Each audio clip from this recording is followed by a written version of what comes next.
Olá pessoal, sejam bem-vindos ao canal Vinhos de Bicicleta. Eu sou o sommelier Rodrigo Ferraz e hoje eu tenho 5 dicas para você deixar a sua ceia de fim de ano maravilhosa. Digo mais, perfeita. Confere aí.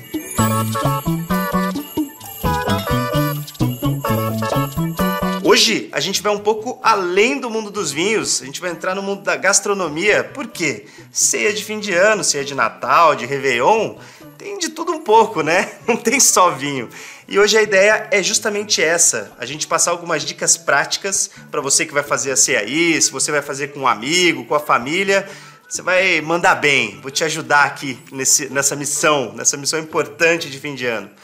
E olha só, já deixa seu like aí e compartilha esse vídeo com a galera, já que se tem alguém aí que vai te ajudar a fazer essa ceia, já compartilha o vídeo, já manda pra pessoa e aí os dois vão ficar craques aí nessa ceia de Natal ou Réveillon. Então vamos lá, primeira dica, bebidas, porque aqui né, é um canal de vinho ainda, né amigo? Então depois a gente fala da comida, vamos começar falando da bebida. Água, sempre importante ter, né? Sempre importante. Para quem não tem filtro aí em casa, ou se você vai ter que comprar essa água, né, principalmente, faz um cálculo mais ou menos de 350 ml a 500 ml por pessoa. Principalmente se você for ter ali bebida alcoólica, né? Então, legal se hidratar o tempo todo. Essa conta é mágica, tá? 350 ml a 500 ml por pessoa para tomar ao longo da noite. Garrafa de vinho, sempre legal fazer essa conta também. Uma garrafa de espumante para cada 4 pessoas e uma garrafa de vinho tinto ou branco seco para cada 4 pessoas também. Isso é normalmente o que se consome aí ao longo da noite. Quando se tem outras bebidas junto, como cerveja, por exemplo, né? A cerveja a gente faz um cálculo aí de 750 ml a 1 litro por pessoa, dependendo aí da sede da galera. Então essa conta fica interessante e não vai ser nem exagerado e nem vai faltar, beleza? Isso é a conta que eu faço lá em casa. É que às vezes dá um pouquinho acima disso, porque os meus amigos bebem bem, não sou eu não, os meus amigos bebem bem, mas normalmente dentro desse esquema aqui, dessa matemática que eu fiz para você, tá tudo resolvido. Agora a dica número 2, os nossos queridíssimos aperitivos, né? O que é de uma ceia sem aperitivos? Pô, não é uma ceia completa, né? Os aperitivos, a conta é bem simples também. Se você for pegar ali canapés e tal, salgadinhos, né, para quem curte, de 4 a 6 unidades por pessoa, show. E para quem quer complementar e deixar mais bonita a mesa da ceia e quiser colocar uma tábua de queijos embutidos, né, além dos salgadinhos e aperitivos, aí você não vai mais pensar em unidade, né? Aí a gente já começa a pensar em gramas. E aí você pode considerar de 80 a 100 gramas por pessoa nessa tábua de queijos embutidos. Isso vai ser mais do que suficiente, porque pensando que depois vai ter o jantar ainda, então tá super legal essa conta. E o que você vai harmonizar? E a gente já começa a falar de vinho aqui, né? O que você vai harmonizar? Tanto vai valer a pena com os salgadinhos e aperitivos, como com a tábua de queijos embutidos, tá? Lá em casa, eu acho que é matador, assim, o que a gente mais curte fazer, que abre o apetite, é versátil, é refrescante, espumante. Mas eu não tô falando de espumante doce não, tá? Tô falando de espumante brut e extra brut, que esses são espumantes mega refrescantes, com acidez lá em cima. É legal porque essa efervescência do espumante, essa acidez, ajudam a limpar nosso paladar, ainda mais levando em consideração a gordura dos queijos, dos embutidos, né? E o salgadinho também, né? Salgadinho, aperitivo, geralmente vai ter gordura, então a efervescência e a acidez dos espumantes vão limpar isso, que é uma beleza. E é até legal porque dá uma amplificada no sabor desses aperitivos. Espumante é genial para início de festa, para acompanhar essa entradinha, tá? Fora que, para quem até nem vai ter muita entrada ali, nem vai ter muito aperitivo, o espumante já acaba sendo o aperitivo da noite. Quais são outras alternativas que você pode pensar nesse momento da tua festa? Para quem gosta de aperitivo agridoce, né? Porque tem gente aí que eu sei que no fim de ano gosta de um temperinho, um molho agridoce, aí eu já iria para um espumante demi-sec. Por quê? Porque na regra de harmonização, a bebida tem que ser mais doce que a comida. Se você fizer o contrário, você deixa a bebida muito amarga e perde um pouco dos elementos frutados, dos sabores e aromas frutados daquela bebida. Então, é super legal você considerar mais dulçor na bebida. Então, se você tem agridoce ali na comida, pensa num espumante demi-sec. E outra alternativa para quem curte, vinho rosé, e aí não precisa nem ser espumante. O vinho rosé é leve, refrescante, tem aquelas notas aromáticas de frutas silvestres, morango, framboesa. Isso também é muito legal para um começo de festa. Agora a gente chega na nossa dica número 3, os acompanhamentos. Afinal de contas, ceia de fim de ano é completaça, né? Antes de chegar no prato principal, tem os acompanhamentos também. O que não pode faltar de acompanhamento de ceia de fim de ano? Farofa, arroz. E qual é o cálculo que a gente faz para isso? Farofa, normalmente, 1 kg dá para 15 pessoas tranquilamente. O arroz, um pouquinho menos, né? Se você for pegar 1 kg também, para cada 10 pessoas eu acho o suficiente. E tem aquela história, né? Na tua farofa e no teu arroz aí, vai maçã? Comenta aí, cara, vai passas? Porque geralmente o pessoal costuma colocar isso, né? Eu confesso que eu ficava bem triste quando eu chegava na casa da minha avó, lá em Guará, no interior, e tinha lá a maçã no arroz, na maionese também, né? Putz, eu ficava tão chateado, eu adoro maionese, e tinha lá a maçã ou as passas ali na maionese, eu ficava meio triste, eu confesso pra vocês. Comentem aí se vocês são desse time ou se vocês curtem a maçã e as passas no arroz, na farofa, na maionese. Tem uma alternativa que é castanha de caju, né?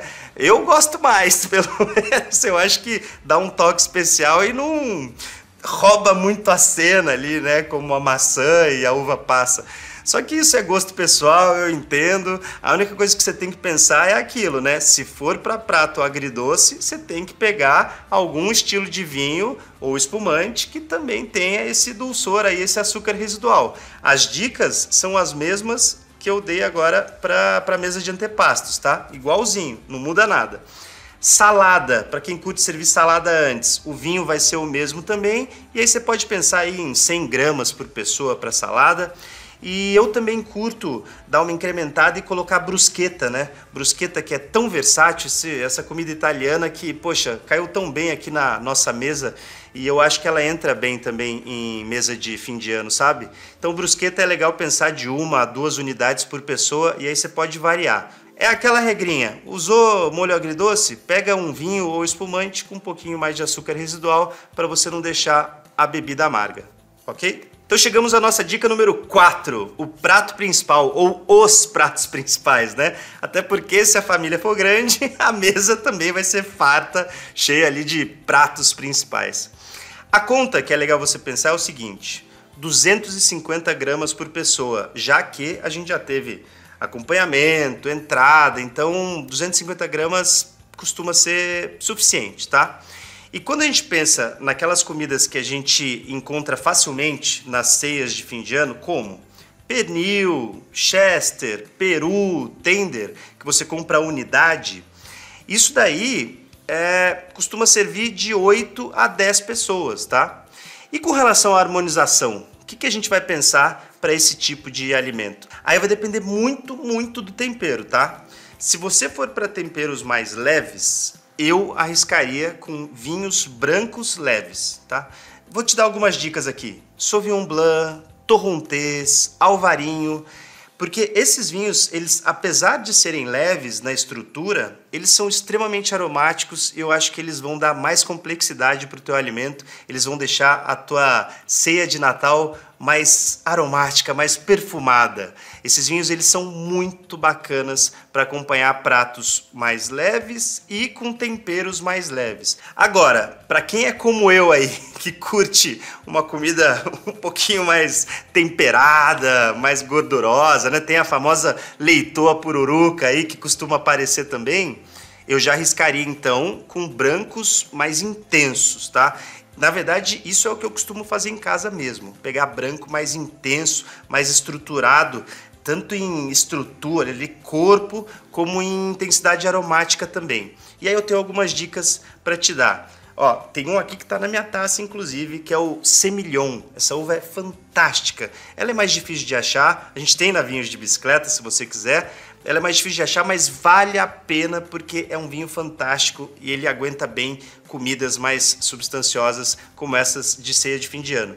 Aí tem outras dicas, né? Chardonnay barricado, Viognier, Chenin Blanc, Moscato, mesmo Moscato, que a gente... Mas aí eu não estou falando de Moscatel, não estou falando do espumante, estou falando do vinho branco feito com a uva Moscato. Tem vários brancos feitos com essa uva que são mais estruturados também, mais perfumados. Esses são vinhos excelentes e eles aguentam muito bem essas proteínas mais estruturadas que a gente encontra na ceia de fim de ano, tá? Não é porque é vinho branco que não aguenta proteína estruturada, não. Aguenta sim. Agora, e os tintos, né? Para quem não abre mão de um vinho tinto aí, tudo bem, tem dica para você também. É o seguinte, galera, quando a gente pensa em tinto, ele é mais limitado do ponto de vista de harmonização. E se a gente está falando de carne de porco e algumas aves, não é a mesma coisa que churrascão com carne vermelha, né? Porque vamos combinar que o churrascão com carne vermelha fica ótimo com tinto. Mas dependendo do tinto que você pegar para colocar com carne suína e para colocar com ave, ele não vai ficar tão legal, porque ele vai acabar, às vezes, se sobressaindo com relação ao alimento, e aí você vai parar de sentir o sabor daquele alimento. Então pensa comigo, se você for para tinto, se você é do time tinto e não abre mão, você vai ter que escolher tintos um pouco mais versáteis, né? Uvas um pouco mais versáteis. E eu tenho algumas dicas para você, como Pinot Noir, Carmener, que é, poxa, a gente encontra aos montes aí, Carmener do Chile. País, que é uma uva que a gente também encontra lá no Chile, tá? Uma uva sensacional, acidez mais elevada, corpo de média intensidade, não vai roubar a cena na comida. Deixa eu pensar o que é mais. Ah, a minha queridinha, Garnacha. Garnacha eu acho que vai muito bem com esses pratos de fim de ano. Sangiovese, que é... estrela mundial no quesito harmonização. Então, assim, esses vinhos, eles vão geralmente apresentar médio corpo, acidez mais alta para limpar a gordura e aromas frutados ali, mais delicados, que não vão roubar a cena quando a gente fala de suínos e aves. Ah, e recadinho final para pratos principais, né? De novo, mesma regrinha. Se for usar molho agridoce, toma cuidado com isso para não deixar muito doce a comida, você vai ter que buscar açúcar no vinho também, tá? E agora a nossa última dica, número 5, a famosíssima, queridíssima sobremesa. Rabanada de chocotone. Nossa, é bom, hein? É gordinho, mas é bom. Bolo de fruta cristalizada com amêndoa. Essa já é um pouco mais chique. E isso sempre tinha lá na casa dos meus avós também. Eu costumava odiar quando era mais moleque, só que agora eu tô gostando, né? Acho que o paladar vai evoluindo, né? Que mais? Manjar de coco, ele sempre tá lá, né? Manjar de coco, isso daí também, eu acho que é um clássico aí na mesa de muita gente. Torta de limão, essa também conquista o coração. Pudim de leite condensado, mais clássico que isso, impossível. E aí, o que a gente vai harmonizar com essas dicas de sobremesa? Ó, a gente vai ter que buscar açúcar ali também, né? Na bebida, não vai ter jeito. E a gente tem um prata da casa aqui, Brazuca, que é referência para o mundo inteiro. A gente está falando de espumante moscatel. Delícia para sobremesa. Só toma cuidado, porque isso eu costumo ver, o pessoal erra bastante. Por que espumante moscatel? Por causa daquilo que eu falei ao longo do vídeo. Se você tem uma comida doce, né, a sobremesa sempre vai ter bastante açúcar, bastante dulçor, você vai ter que ter dulçor também na sua bebida, senão a sua bebida vai ficar amarga. Então por isso que eu não recomendo você colocar espumante brut, extra brut.